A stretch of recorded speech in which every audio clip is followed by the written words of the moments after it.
Hi guys, it's me again, Mami Lai, and welcome to my journey.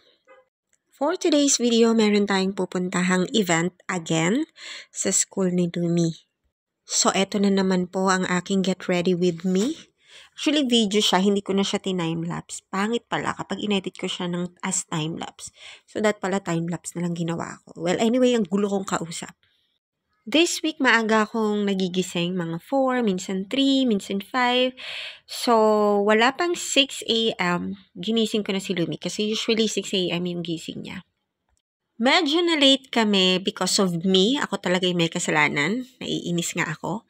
Kasi, usually, kapag naliligo siya, doon ako nag-aayos ng sarili ko, ng kwarto and everything. Pero this time, hindi ko siya nagawa. Nakaupo lang ako sa sala kasi nagpa-palpitate talaga ako. So, medyo nahihirapan ako huminga. Probably dahil din sa heartburn. Kasi nga, acidic ang lola nyo. So, nung natapos siyang bihisan, saka lang ako nakapag-ayos. Nakapagpalit ako ng damit, nagpusod ako. Nakapaglagay ako ng sunscreen kasi alam kong maaraw at saka maghapon kami sa school. Nakapag-eyebrow ako. Then, naglagay din ako ng eyeshadow. Meron akong stick eyeshadow.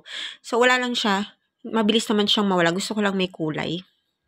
At dahil wala na rin ako eyeliner, usually eyeliner ako Natuyo yung eyeliner ko so sobrang tagal na hindi naman ako palayos.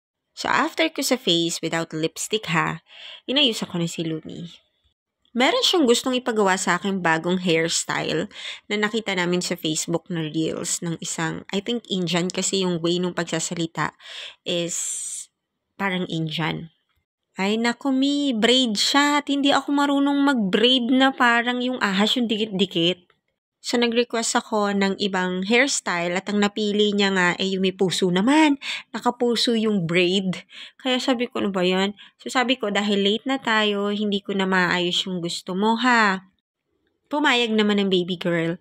So, kung ano lang yung gusto kong gawin, yun na lang yung nasunod. Though medyo, dinikit ko pa rin doon sa gusto niya. Yun nga lang, hindi siya braid.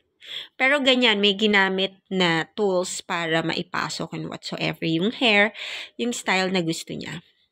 Actually, medyo maaga na sermonan ko siya. Kasi medyo nag-iinarte.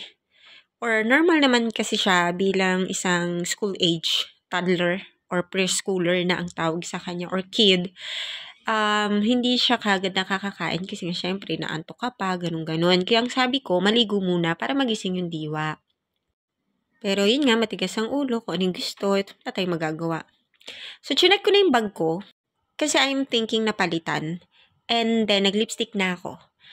Mga 6 months pa lang akong buntis. Nahihirapan na akong magsuot ng sapatos saka ng medyas. To be honest, kahit undies. Kaya kahit short. Pero nung panahon kasi ni Liana, Ate Liana in heaven, tsaka ni Lumi, hindi naman ako nahirapan. So, ito yung bag na napili ko. Tinanggal ko yung laman, tapos pinaglalagay ko rin yung mga gamit na inayos ko kagabi. And bago rin syempre ako umalis, minake sure ko na makainom ako ng aking vitamins. Yung OB Mom, tsaka yung calcium.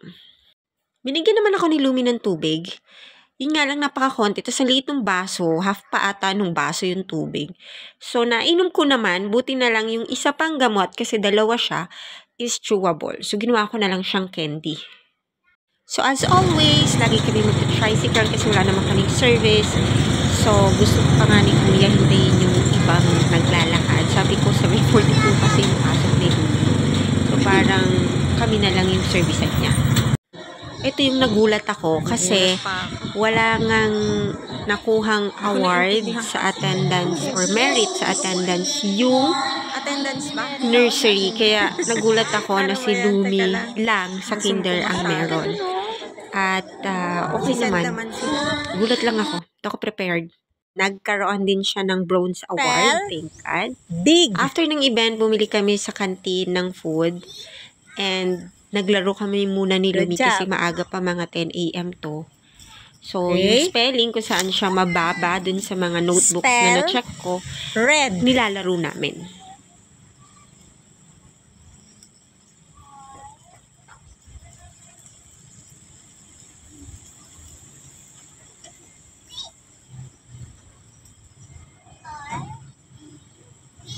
very good.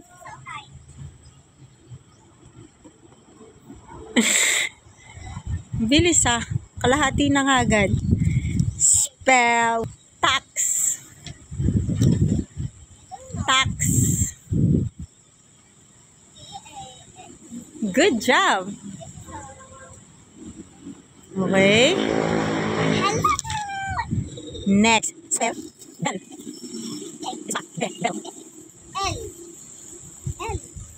Bell. Dalawang L yun. Ready? Oh. So, kumain na kami ng hot silog bago mag-12. So, ngayon, kauuwi lang po namin. Ito nga, kakalipo ko lang. And, papakita ko sa inyo kung ano mga nangyari sa school. Yun nga, kung nabasa niyo yung post ko before, sinabi ko na doon na hindi naman ako nag-expect kasi mababa yung grades niya sa mga exam. So, na-surprise ako dun sa, binigyan siya ng merit for her attendance. So, siya lang sa buong class. Wala si nursery ata, pero sa kinder, siya lang. And then, sumunod yung award na bronze. First grading naka-bronze pa rin siya. Second grading naka-bronze pa rin siya. So, hindi ko actually na-expect. Sinabi ko na yun. I'm also blaming myself. Bakit mababa yung grades niya sa exam. Pero, yeah, ano lang ako, overthinking. Nag-overthink na nanay. So, naligo na siya. Alam ko, nandiyan na siya. Baka nagsusupply siya. Ako yung unang naligo kasi talagang init. And after noon, try kami pumasok before 1. Kasi hindi pa tapos si teacher. So, yun. Papakita ko naman sa inyo yung grades niya. Mataas naman. Tumaas pa nga. Kaya medyo na-surprise talaga ako kasi medyo mababa. Siguro talaga, tama ako nung pakiramdam na nag-excel siya inside the room. And yung mga naging concern ng first grading, kasi syempre, para tumingin sa trabaho namin, kung merong kailangang i-improve, yung nilalagay natin dun sa aming individual rating, kung may kailangang i-improve, sa next rating namin, dapat na-meet na namin yon, which is, yun yung nasa isip ko kay Mimi.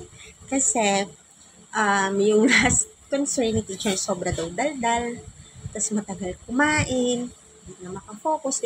So, yun yung mga naging concern ko kay teacher. Sabi ko, mabilis na po ba siya kumain? Yeah. Madaldal pa rin, pero hindi na gano'n. Tapos tuwing daw merong sinasabi si teacher, sinasabi daw nila paka-honest. Ako po wala, kasi wala pong pambayad si nanay. Wala talaga. So, yung class picture nila, ngayon ko lang siya nakakuha kasi ngayon ako nagkapera. So, medyo natatawa lang ako kasi napaka-honest. Hindi mo lang nag-filter na baka po nakalimutan na hindi. Honest talaga. Wala. Kasi kung ano yung sabihin ko, yung talaga yung sinasabi niya. And, ayun, naging okay naman. Hindi ko naman kinakahiya. Wala talaga, wala. Ba't ipipilit? So, nag-end naman yun, may mga concerns lang ako kung sasabay ba sila sa DepEd kasi nga kabuanan ko din yun. And sagot naman din yung concern ko. Though hindi pa final yung answer. So sana nga. Kasi medyo mahihirapan kaming mag-adjust dahil sabay-sabay. Tatlo yung nag-aaral dito. Tatlo silang graduating. So, yung isa private siya pero sumabay din siya sa DepEd. So, may 31 yung graduation. Siya sa Laguna pa, so biyahe pa.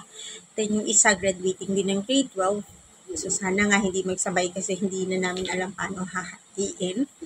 Also, nanganak po ako noon at cesarean yun. So, yung healing ko ay hindi ganun kabilis. Lalo na yung current condition ngayon. So, yun lang. Yung mga accomplishment, thankful ako. Hindi lang sa sarili ko. Talagang nagpapasalamat ako sa self ko. Pati na rin kay Louie. Kasi alam ko, she did her best. Yan lang, minsan talaga. Pag nakikita ko yung mga notebooks, bakit may mali ka dito? Ano yung mali? Kaya ngayon, naglalaro kami ng spelling. Kasi talagang nakita ko, though third grading yon, nakita kong medyo hindi pa ganun. Kasi kinder, gulat-gulat ako sa mga pinag-aaralan nila, solid liquid. So anyway, I am so thankful and proud kahit wala siyang bronze award, kahit hindi line of 9 yung grades niya, proud pa rin naman ako. Yun yung lagi namin pinag-uusapan ni tatay na yun yung dapat. So, yun lang. So, anong ginagawa ng baby girl? Ba't ka nagpapasok ng salamin? Meron siya mga pinapasok ng salamin. So, salamin sa mata. Anyway, yun lang. Thank you for watching and please like, comment, subscribe, ano pa ba, like, share po nito. Bye!